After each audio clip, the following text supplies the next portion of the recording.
Mendaki gunung itu bukanlah suatu kegiatan yang hanya menyenangkan saja, tapi ada sisi bahayanya juga apabila kita kurang persiapan. Jangan bermalasan untuk membawa perlengkapan yang mungkin hanya diperlukan ketika kondisinya tepat.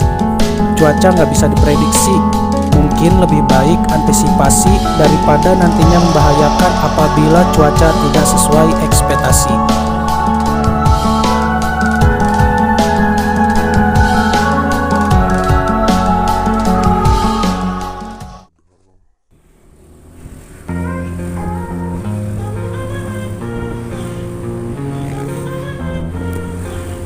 Tujuan pendakian kali ini adalah ke Gunung Gede Via Putri.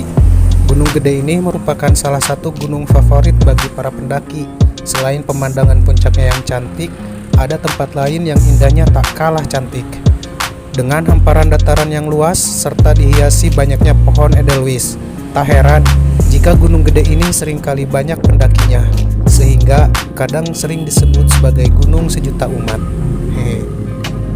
Seperti biasa, dengan tim pendakian yang sama, dengan alasan kangen mendaki padahal gabut di hari libur ini, kami memutuskan untuk menenangkan pikiran, menghilangkan gabut dengan mendaki Gunung Gede yang tujuan awalnya hanya sekedar ingin menikmati destinasi rebahan di Surya Kencana.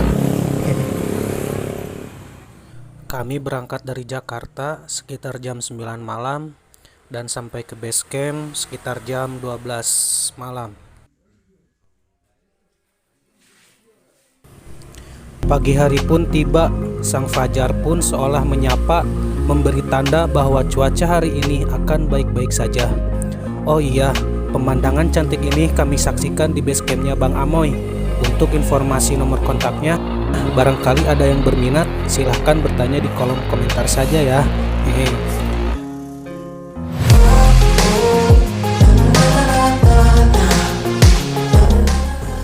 Setelah selesai packing, sarapan dan berdoa, kami pun segera memulai pendakian.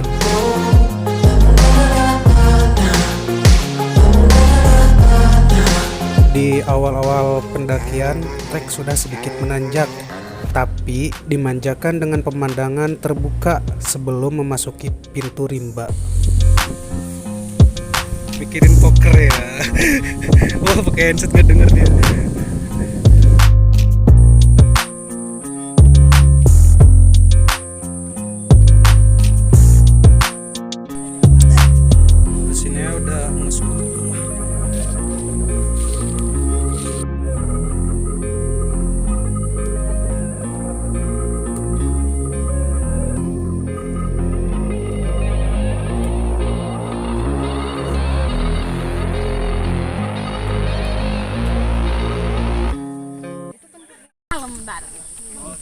Enggak, besok pulang subuh. Iya. Bentar Bunda. Oh ya lupa. Ini Bunda, kakek dan abah. Sip. Tuh foto dulu tuh. Selepas istirahat, kami pun segera melanjutkan pendakian. Treknya mulai dipenuhi dengan akar-akar pepohonan dan belum terlalu menanjak. Untuk cuaca di awal-awal pendakian begitu cerah, dengan suhu panas agak sedikit membuat kami cepat kelelahan.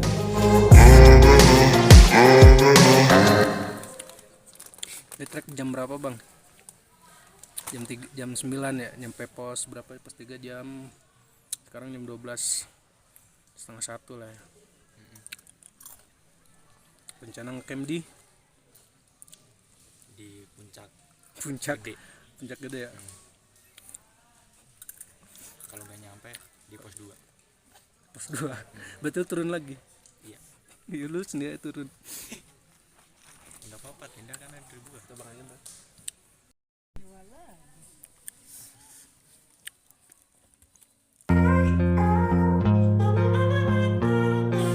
Selepas istirahat, kami pun kembali melanjutkan perjalanan menuju ke pos 4.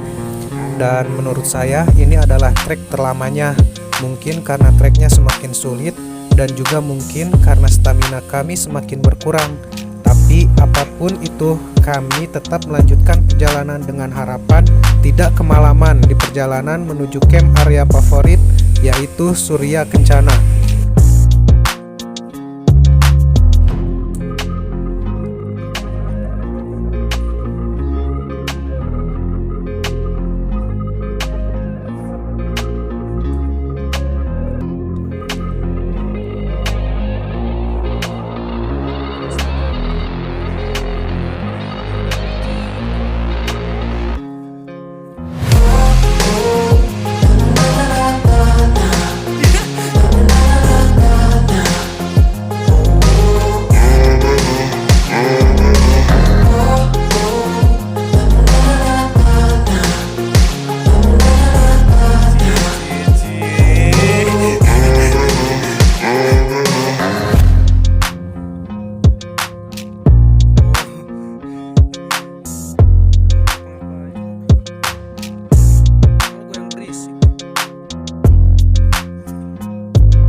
ngajak bantu terus pun.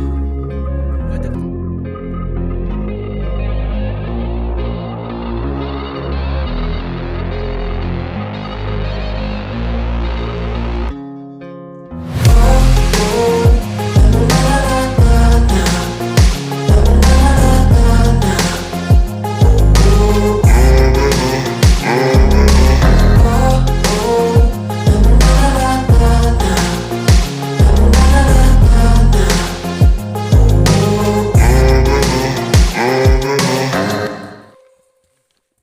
Pos 4 pun sudah terlewat.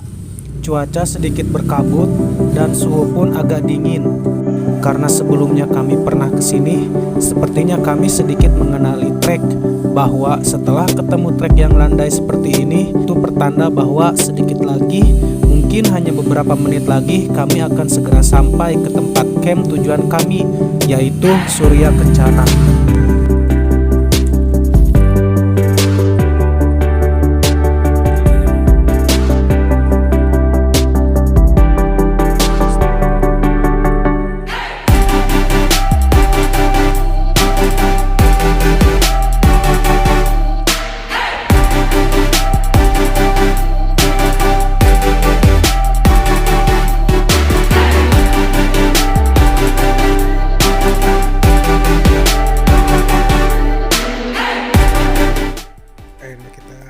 Sampai Surya Kencana sekitar jam 3:30 sore.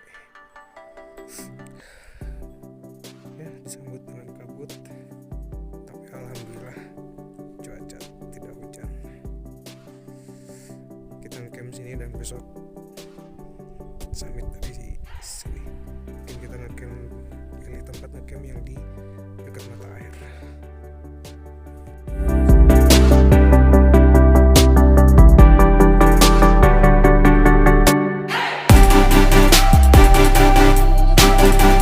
Setelah sampai di Surya Kencana, kami pun segera menuju tempat camp kami.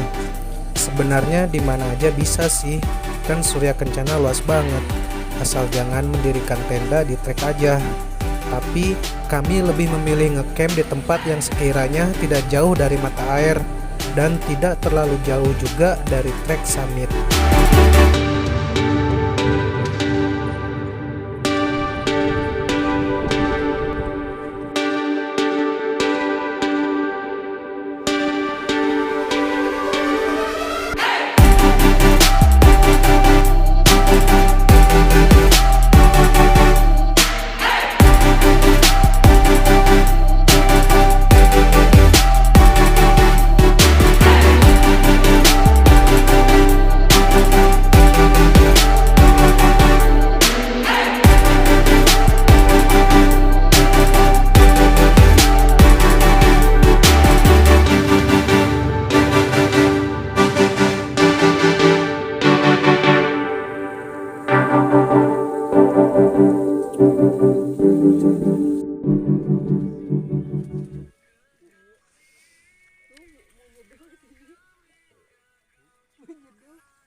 Pagi hari pun tiba, kami menyambut matahari dengan sangat gembira. Terasa hangat setelah semalaman suhu ekstrim Surya Kencana membuat kami kedinginan. Kami tidak menyalahkan cuaca, yang seharusnya disalahkan kami sendiri yang tidak melapisi tenda dengan flysheet, padahal flysheetnya kami bawa. Mungkin kalau seandainya tendanya kami lapisi flysheet, agak sedikit mengurangi rasa dingin. Itulah diantara bahwa cuaca tidak bisa diprediksi. Cuaca cerah, kami mengira tidak akan ada hujan ataupun badai, tapi kami tidak kepikiran ada bahaya lain selain itu, yaitu suhu dingin, sehingga embun-embun di luar tenda setelah kami raba ternyata keras menjadi seperti percikan es yang masih menempel. Es semua itu nggak ada. Maksudnya itu cuma di bawah doang ini. Dari atas sampai bawah. Embunnya jadi es nih. Suhunya atau berapa tuh? Dingin banget. Surya Kencana. Aduh. Ininya siapa? ininya tuh es ini, Iya keras, embunnya tuh es gitu. ini berarti lebih dingin daripada itu. Aman nih yang di dalam. Paling mana iPhone.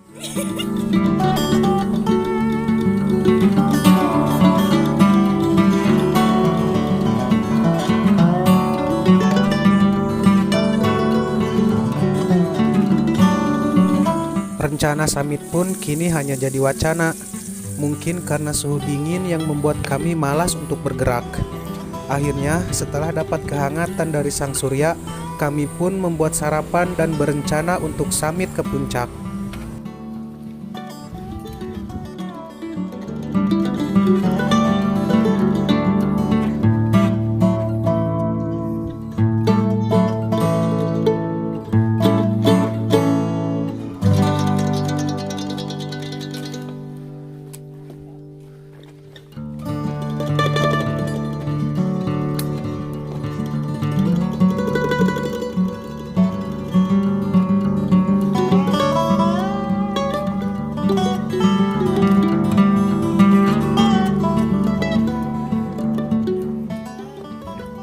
Dari keempat teman saya, hanya 2 orang yang ikut summit. Itu pun sudah terlalu siang. Yang tadinya dingin berganti menjadi panas, sehingga membuat stamina kami cepat kelelahan. Alhasil, kami pun berhenti di pertengahan jalan menuju puncak dan memutuskan untuk kembali turun.